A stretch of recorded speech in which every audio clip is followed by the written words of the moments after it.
കൂരിയാട് തകർന്ന 6 പാതയ്ക്ക് പകരം നിർമ്മിച്ച വയഡക്റ്റിന്റെ നിർമ്മാണം പൂർത്തിയായി. പാലത്തിലൂടെ ഗതാഗതം അനുവദിക്കുന്നതിന് മുന്നോടിയായി അവസാനഘട്ട പ്രവൃത്തികളാണ് നടക്കുന്നത്. 2 ആഴ്ചയ്ക്കകം പാലം ഗതാഗതത്തിന് തുറന്നുകൊടുക്കാനാകുമെന്ന് KNRC അധികൃതർ വ്യക്തമാക്കി. നിർമ്മാണം പൂർത്തിയായ ഒരു ഭാഗം ഉടനെ തുറന്നുകൊടുക്കാനും ആലോചിക്കുന്നുണ്ടെന്ന് അധികൃതർ പറഞ്ഞു. കൺസ്ട്രക്ഷൻ ജോയിന്റുകൾ ഫില്ല് ചെയ്യുന്ന പ്രവൃത്തികളാണ് ഇപ്പോൾ നടക്കുന്നത്. 10 ദിവസമാണ് ഇതിന്റെ കാലാവധി. നേരത്തെ ഇത് പൂർത്തിയാക്കിയ കോഴിക്കോട് ഭാഗത്തേക്കുള്ള റോഡ് ഉടനെ തുറന്നുകൊടുത്ത് സർവീസ് റോഡിലെ ഗതാഗതക്കുരുക്ക് ഒഴിവാക്കാനും നീക്കമുണ്ട്. കൂരിയാട് അടിപ്പാത മുതൽ കൂരിയാട് തോടിന് മുകളിലെ ആദ്യ പാലം വരെയുള്ള 380 മീറ്റർ നീളത്തിലാണ് പുതിയ വയഡക്ട് പാലം നിർമ്മിച്ചിട്ടുള്ളത്. 13 സ്പാനുകളാണുള്ളത്. സ്പാനുകൾക്ക് 24 തൂണുകളുണ്ട്. ഒരു സ്പാനിംഗ് 30 മീറ്റർ ആണ് നീളം. ഇരുഭാഗത്തേക്കും 3 വരിയുള്ള 2 ഭാഗങ്ങളായാണ് പാലം നിർമ്മിച്ചിട്ടുള്ളത്. തൃശൂർ ഭാഗത്തേക്കുള്ള റോഡിൽ ഏതാനും മീറ്റർ പ്രവൃത്തിയാണ് ബാക്കിയുള്ളത്. കൂടാതെ റോഡുകൾക്ക് നടുവിൽ 10 മീറ്ററോളം കോൺക്രീറ്റ് ഭിത്തിയുടെ നിർമ്മാണവും ബാക്കിയുണ്ട്. തൃശൂർ ഭാഗത്തേക്കുള്ള റോഡിൽ തെരുവ് വിളക്കുകൾ സ്ഥാപിച്ചു കഴിഞ്ഞു. കോഴിക്കോട് ഭാഗത്തേക്കുള്ളവ സ്ഥാപിക്കുന്നുണ്ട്. 2025 മെയ് 19-നാണ് 6 പാത തകർന്നത്. ഇരുഭാഗത്തും ഭിത്തി കെട്ടി ഇതിൽ മണ്ണ് നിറച്ചാണ് 6 പാത നിർമ്മിച്ചിരുന്നത്. 40 അടി ഉയരത്തിലാണ് റോഡ് നിർമ്മിച്ചിരുന്നത്.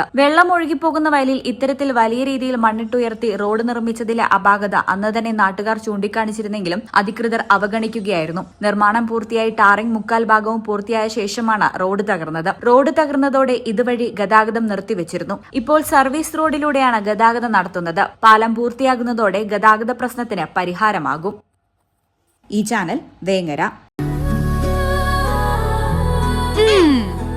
എന്താണ് ബ്രൈഡ്, ഇനി എപ്പോ റെഡിയാവാനാ?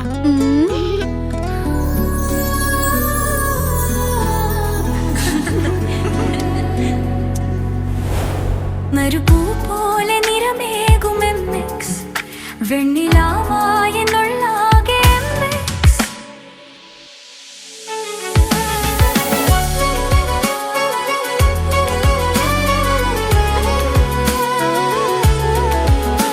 മനസ്സിലുണ്ടോ? MX-ലുണ്ട്. MX വെഡിംഗ് സെന്റർ ഇനി വളാഞ്ചേരിയിലും. MX wedding centre Valanchery, Pattambi, Koottanad, Koppam, Kecheri.